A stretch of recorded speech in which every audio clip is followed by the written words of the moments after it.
Argentina versus Spain বিশ্বকাপ ফুটবলের এই যে ফাইনাল, এই যে মহারণ, সেইটা কিন্তু গুরু শিষ্যেরও লড়াই না। আমি মেসি ও ইয়ামালের কথা বলছি না।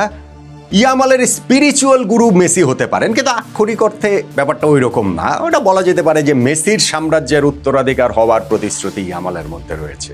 গুরু শিষ্যের যে লড়াই, সেইটা স্পেনের coach Luis de la Fuente এবং আর্জেন্টিনার কোচ লিওনেল স্ক্যালোনি। আক্ষরিক অর্থেই তারা গুরু শিষ্য। এই যে আর্জেন্টিনার কোচ স্ক্যালোনি যখন তার কোচিং ব্যাচটা নিয়েছেন স্পেনে, সেইখানে কোর্সে যারা ছিলেন তাদের মধ্যে একজন এই লুইস দে লা ফুয়েন্তে। এবং দুইজনই দুইজনের প্রতি তাদের যে সম্মানের কথা, তাদের যে সমীহ করার কথা, পারস্পরিক যে সম্পর্কের কথা, সেটা আমরা বলতে শুনেছি।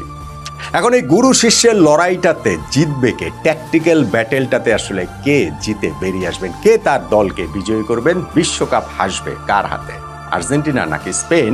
সেই জায়গাটাতে এই গুরু শিষ্যের ট্যাকটিক্যাল লড়াইটা খুবই খুবই খুবই গুরুত্বপূর্ণ।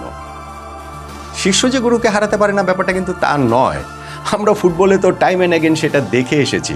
সর্বশেষ ইংলিশ প্রিমিয়ার লিগটার কথাই ধরেন না কেন, সেইখানে গুরু ম্যানচেস্টার সিটির পেপ গার্ডিওলাকে হারিয়ে শিষ্য মিকেল আর্তেটার আর্সেনাল প্রিমিয়ার লিগ কিন্তু জিতেছিল। ফলে এইখানটাতেও শিষ্য স্ক্যালোনি যে গুরু দে লা ফুয়েন্তেকে হারাতে পারবে না, বিষয়টা কিন্তু তা নয়। কিভাবে পারবে? সেটা সম্ভবটা আসলে কিভাবে? ট্যাকটিক্যালি আসলে আর্জেন্টিনা কিভাবে স্পেনের বিপক্ষে এই ম্যাচটা শেপ আপ করবে, এবং সেই জায়গাটাতে অবভিয়াসলি সবচেয়ে গুরুত্বপূর্ণ উপাদান, মাঠে যার থাকবে সবচেয়ে গুরুত্বপূর্ণ অবদান, Lionel Messi. Plain and simple. এই বিশ্বকাপে লিওনেল মেসির যেসব স্ট্যাট, সেগুলো আসলে অবিশ্বাস্য। তার 39 বছর বয়স মাথায় রাখলে এইটাকে অবিশ্বাস্য শব্দ দিয়ে আসলে বোঝানো যায় না। সেইটা আপনি বলতে পারেন যে 8 গোল করেছেন, 4 অ্যাসিস্ট করেছেন, এইগুলো তো হচ্ছে গিয়ে যেই স্ট্যাটগুলো একেবারে খালি চোখে দেখা যায়। কিন্তু এর বাইরেও যদি আপনি আরও কয়েকটা স্ট্যাট যদি আমি আপনাদেরকে জাস্ট একটু বলে দেই, এই বিশ্বকাপে আর্জেন্টিনার যে আক্রমণ, সেইখানটাতে 88% সময়ে লিওনেল মেসি ইনভলভ ছিলেন। 88%। অর্থাৎ আর্জেন্টিনা পুরো ওয়ার্ল্ড কাপে যতগুলো আক্রমণ করেছে এই 7টা ম্যাচে, তার মধ্যে মেসি ইনভলভ ছিলেন না মাত্র 12% ক্ষেত্রে। বাকি 88% ক্ষেত্রেই মেসির ইনভলভমেন্ট ছিল।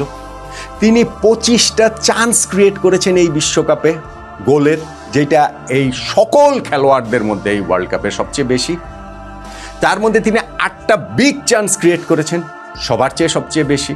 তিনি 21টা কি পাস দিয়েছেন, সবার চেয়ে সবচেয়ে বেশি। তাহলে আপনি দেখেন এই 88% হচ্ছে গিয়ে আর্জেন্টিনার অ্যাটাকে মেসির ইনভলভমেন্ট, 25টা চান্স ক্রিয়েট করা, 8টা বিগ চান্স ক্রিয়েট করা, 21টা কি পাস দেওয়া, এই সব কিছু মিলে হিসাবটা তো একরকম। আর্জেন্টিনার এই আক্রমণটা লিওনেল মেসি কেন্দ্রিকই হয়। এখন এইটা তো ওয়ার্ল্ড কাপের সব কোচই জানা। ওয়ার্ল্ড কাপের কেন বলছি, গত 20 বছর ধরে মোরলে সব টিমের সব কোচই তো জানতেন প্রতিপক্ষের, কিন্তু মেসিকে আসলে ঠেকাতে পেরেছেন কে? স্পেন এইটা আসলে কিভাবে কাউন্টার দেবে, দে লা ফুয়েন্তে এই মেসিকে কিভাবে ঠেকাবেন, এবং সেই জায়গাটাতে আসলে আর্জেন্টিনার কৌশলটা কি হবে?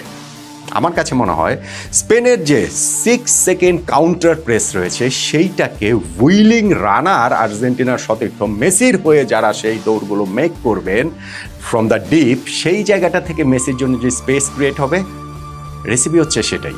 আর্জেন্টিনার সাফল্যের রেসিপি সেটাই। কিভাবে আমি বলছি দেখেন, এই দুইটা দলই কিন্তু পজিশন বেস ফুটবল খেলে। এই ওয়ার্ল্ড কাপে স্পেনের পজিশন ওভারঅল এই 7 ম্যাচ মিলিয়ে 63.8%। আর্জেন্টিনার পজিশন হচ্ছে গিয়ে 60.7%।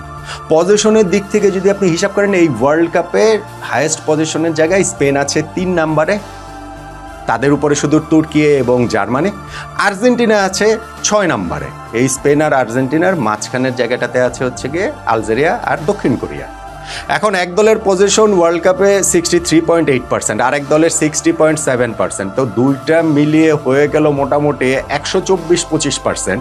124-25% তো আর হয় না। তো তার মানে ফাইনালে এই জায়গাটাতে কোন দল আসলে বলটা অনেক বেশি হোল্ড করবে, সেই জায়গাটাতেই ম্যাচটা আসলে ডিসাইড হয়ে যেতে পারবে, এবং মেসিকে আসলে আনলক কিভাবে করা হবে। আমি 6 সেকেন্ডের যে কাউন্টার প্রেসের কথা বলছিলাম, সেইটাও আসলে চোখ ধাঁধানো ব্যাপার। স্পেন বল পায়ে রাখতে পছন্দ করে, আমরা জানি, আমরা সেমিফাইনালে দেখেছি ফ্রান্সকে কিভাবে তারা নাচিয়েছে, কিভাবে তারা পাসের পর পাস দিয়ে একেবারে হতভম্ব করে দিয়েছে।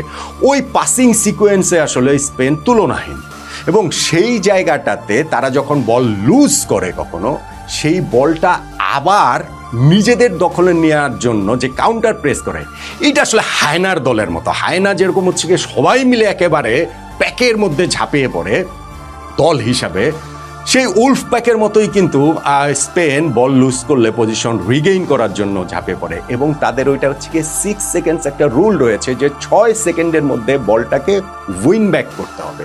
এবং এই ওয়ার্ল্ড কাপে অ্যাভারেজ তাদের বল লুজ করার পর উইন ব্যাক করার সময়টা হচ্ছে গিয়ে 10.1 সেকেন্ড।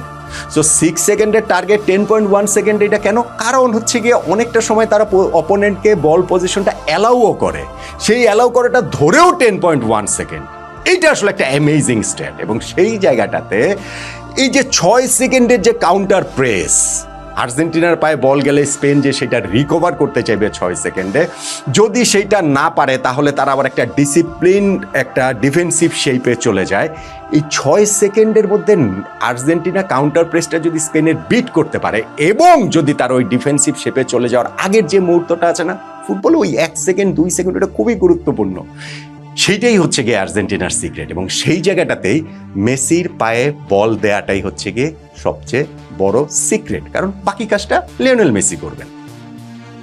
এখন দুইটা দলে, স্পেশালি আর্জেন্টিনা, তারা কিন্তু হচ্ছে গিয়ে মিডফিল্ড ওরিয়েন্টেড, মিডফিল্ড বেস। আমরা ধরেন স্পেনের ক্ষেত্রে দেখেছি যে রদ্রি এবং ফাবিয়ান রুইজ, পেদ্রি তো খেলেন এই গত ম্যাচে, কিন্তু তিনিও যখন খেলেন তখন দানিয়াল মুনিচে নেমে এসেছিলেন, মিডফিল্ডার হিসেবেই খেলেছেন সেমিফাইনালে। ফলে এই জায়গাটাতে তারা কিভাবে বল পজিশন মনোপলি করে, কিন্তু ভাই আর্জেন্টিনার সাথে সেইটা মনোপলি করতে পারবে না।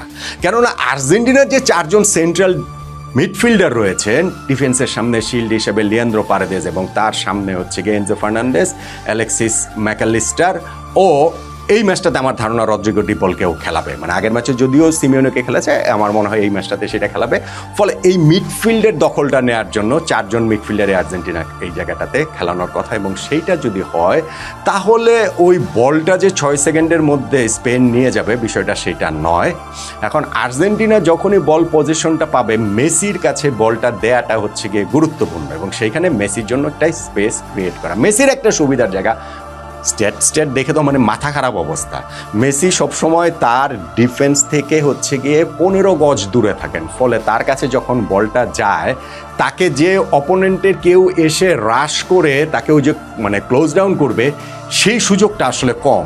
15 গজ দূরে তিনি সবসময় অ্যাভারেজে অবস্থান যেহেতু করছেন, সো বলটা তিনি সবসময় হচ্ছে গিয়ে রিসিভ করার জন্য তৈরি থাকছেন।